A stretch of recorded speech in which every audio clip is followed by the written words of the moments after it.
Hey everyone, so today we're going to talk about over and under estimates of area under a curve. Okay, so first going to talk about LRAM and RRAM and this new word monotonic.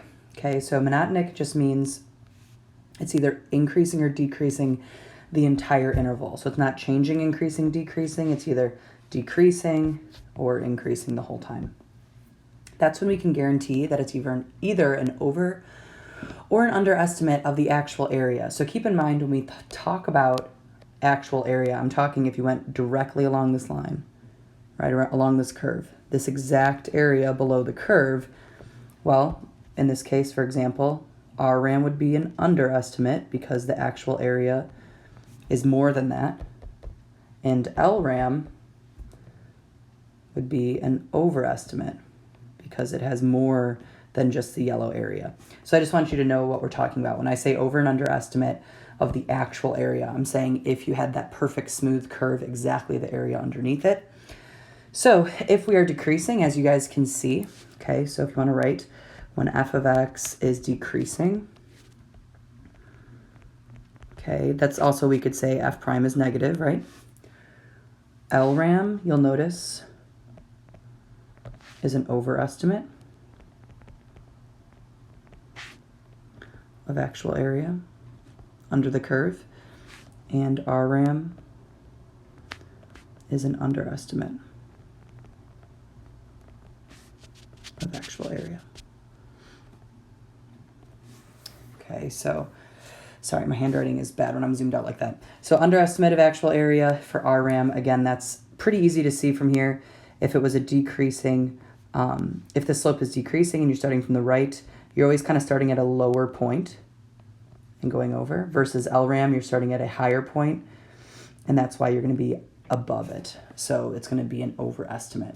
Okay, so if we have this knowledge that a function is monotonic and it's decreasing, and I ask you about LRAM, you could say it's an overestimate for sure, RRAM underestimate for sure.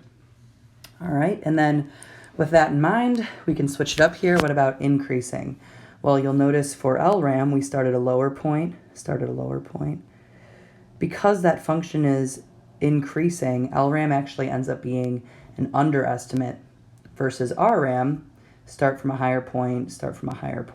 We're going to be above the area of the curve, area under the curve, excuse me. So that means we kind of have the opposite effect here. So when f of x is increasing, aka f prime is positive, okay, LRAM is an underestimate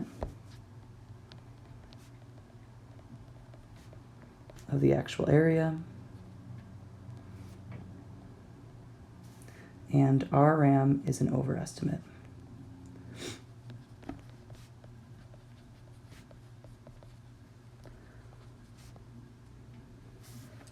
All right, so I think those two visuals help out, and sometimes I'll just even draw a curve really quick, an increasing or decreasing curve, to remember which one is which. So sometimes it just visually helps to draw a quick sketch. All right, so let's try out number 5. We'll actually, I don't know why it's number 5, sorry. Technically number 1 here.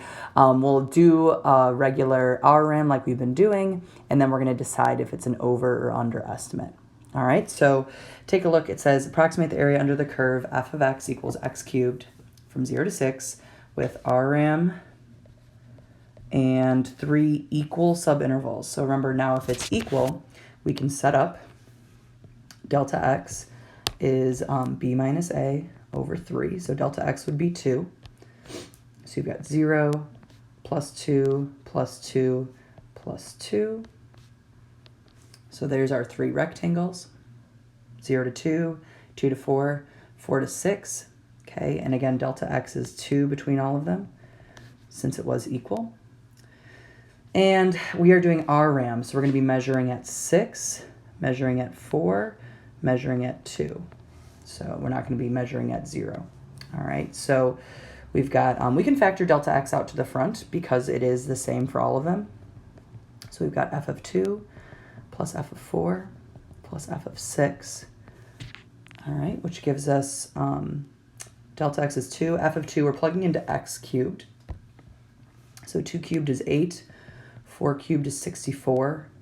6 cubed is 216. Okay, and if we add those all together, we get 576. All right, so what I want you to imagine here, that should have been review, but can you, without the graph, and when we can visually think of it in a second, can we decide if this is an over or under estimate for our RAM? Again, what we need to know is it increasing or decreasing the entire time? So x cubed, what do we know about that graph, guys? Kind of looks something like that. Okay, we know it's increasing the whole time. How do we know that? If you continue to plug in bigger values of x, this gets bigger the entire time and is increasing. It has a positive slope the entire graph. One other way you could do this, okay, so you could just say f of x is increasing always, okay, or you could say f prime of x, that would give me 3x squared, right, if I did my power rule there. So this is always going to be positive, right? So if f prime is positive the entire time, anything I plug in for x squared, I'm going to get back a positive. That means it's monotonic and it is going to increase the entire time. So what does that look like? Well, if I've got some type of positive slope here and I'm doing RRAM, okay, think about it this way. If I go up to that, draw a rectangle up to this point, draw a rectangle up to this point, draw a rectangle, etc., this is going to be an overestimate. If you're also unsure, go back up to our notes. Right here, increasing RRAM is an overestimate. But sometimes it's good just to be able to draw a little sketch since you're obviously not going to have your notes for the AP exam. So what do you got to say here? You only have to say really two things. You have to decide, is it over or underestimate? And then just tell me why. So you would say approximation is an overestimate. Okay, and you could say f of x is increasing, or you could say f prime is positive. So since f of x is increasing on 0 to 6. So technically we only had to know it was increasing from 0 to 6. It could be doing other things during other x values, but in this case the function is increasing the entire time. So we know for sure it's 0 to 6, we're good. Again, you could also say f prime positive. All right, so what about trapezoid and MRAM? So first of all, MRAM we're not going to talk that much about. It does have to do with concavity, okay, meaning concave up or concave down. But we don't really have a way of guaranteeing a quick way of over underestimate for MRAM. So we're just going to mostly talk about trapezoid, as well as that's what AP does. So let's just focus in on trapezoid, but I didn't want to not mention MRAM. So LRAM and RRAM, what did we depend on? Whether it was increasing or decreasing. We did not care about if it was concave up or down. Trapezoid, okay, we're going to know if it's an under or over estimate based on concavity, okay? We do not care whether it's increasing or decreasing for trapezoidal. So take a look here, okay? So first of all, hopefully you guys remember those words concave up, concave down. So right here in green, okay, this section of the graph, let's do A, B, and C here. F of x is concave down. Kind of that upside down cup, right, on A to B, okay, versus you've got, I'll use purple here, okay, this from B to C, sorry, I'm not sketching very well, okay, that would be concave up, so f of x is concave up on B to C. So we want to figure out what's happening with the trapezoidal approximation. So again, the exact area would be this, under the curve, and color that in. Okay, that would be the exact area. So what's happening when we're concave down? Well, you'll notice trapezoidal, okay, which is in red here, it's saying here's the area approximately. Okay, that would be an underestimate. So hopefully you guys can notice that there. So if we're concave down, our trapezoids end up below the curve, so we'd be underestimating because you missed out on these two pieces of area. What about if we are concave up? Well, our trapezoids kind of create some gapping there, so we're going to have this area and this area. So if we're concave up, that's actually an overestimate. Hopefully you guys can see that there. Again, it's just with how the trapezoids are drawn. These are below the curve. That's what I think of it as. So it's an underestimate. If you draw when it's concave up, all your trapezoids end up with a little bit extra area here, right above the curve. So that's why it's going to be an overestimate of the real area. All right, so what you want to write there when, when f of x, in a general sense, we kind of just wrote this, but when f of x is concave down, trapezoid approximation is an underestimate.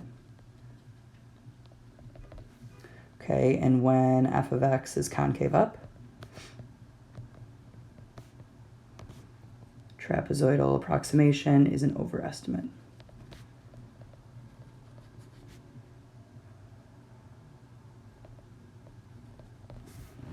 All right. As I mentioned, MRAM is a little bit harder to guarantee. It does still have to do with concavity, but we're not going to talk about it that much. So let's just try this problem below here. We're just going to try part A. We'll save part B for class just to talk about one more time about over and under estimates. So it says it's continuous, it's monotonic, and it does not have a point of inflection.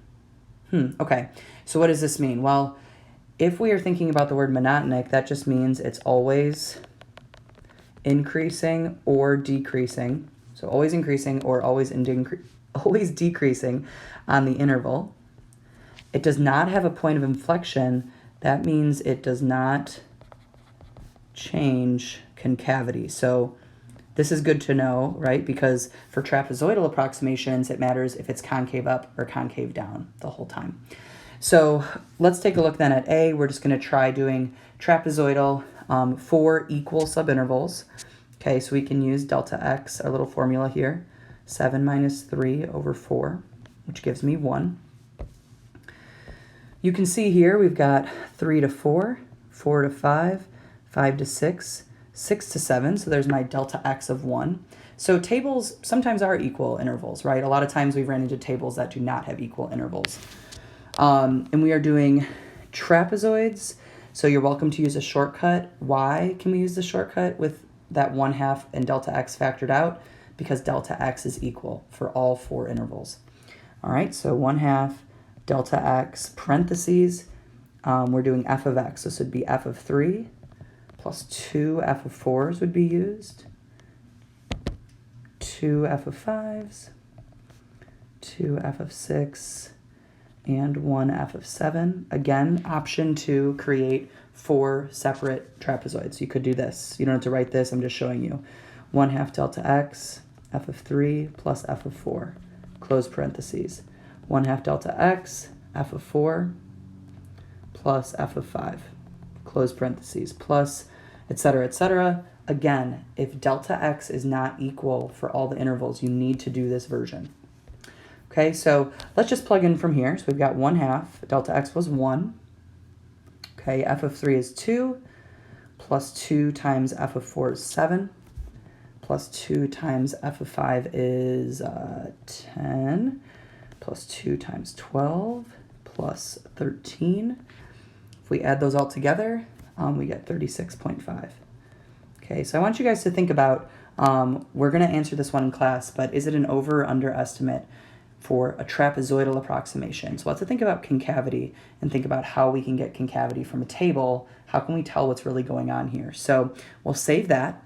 If you have any questions, please let me know, and thank you for watching.